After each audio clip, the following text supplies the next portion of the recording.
Let's talk about this debate. 11 days away. We're hearing some of these new rules for the debate. Let's start there. Do any stand out to you as potential pluses or minuses for either Biden or Trump?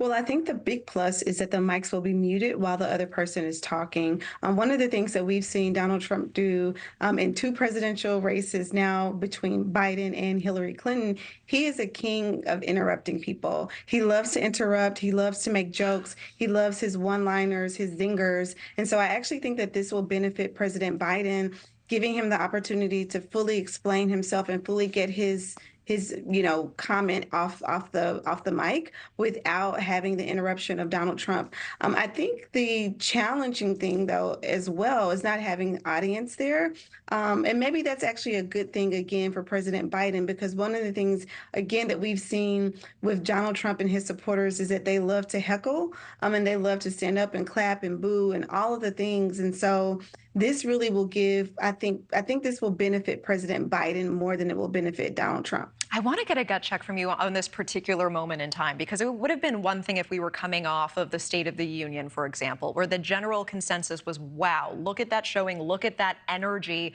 coming from Biden.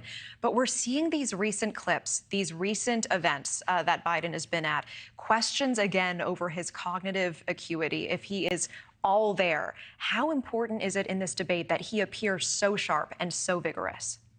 Yeah, I think it's really important, actually. I think, one of the things that while we probably won't have an audience is because either both teams or President Biden's team does not want the public to see his current state. I was actually at the White House on Monday for the Juneteenth celebration, where many of the clips recently that were taken of him are now being played across various platforms and social media.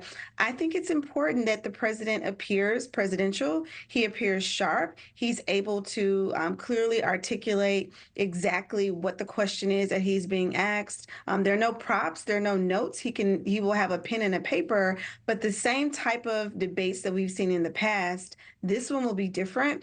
And I think depending on his performance, I think that this will signal to many Americans if they have confidence in him moving forward. One more question. What about President Trump and all of this? And I'm being told we're out of time, but very quickly, potential pitfalls for him. We know Biden pushed for this. He wants to reveal or remind the American public something about Trump. What does Trump have to watch out for? Well, I think Trump has to watch out for, President Biden countering him on his record. Trump won't have, again, notes. They won't have staffers there to really help give them information on how to rebut. And I don't think that Donald Trump is as sharp as many people think that he is. And so I think that his downfall will obviously be, he won't have energy in the room by way of an audience, but also the help of advisors. Krystal Knight, always good to see you. Thanks for your time. Thanks for having me. Thank you for watching. Go to newsnationnow.com to find News Nation on your television provider. And don't forget to click the red subscribe button below to get more of News Nation's fact-driven, unbiased coverage.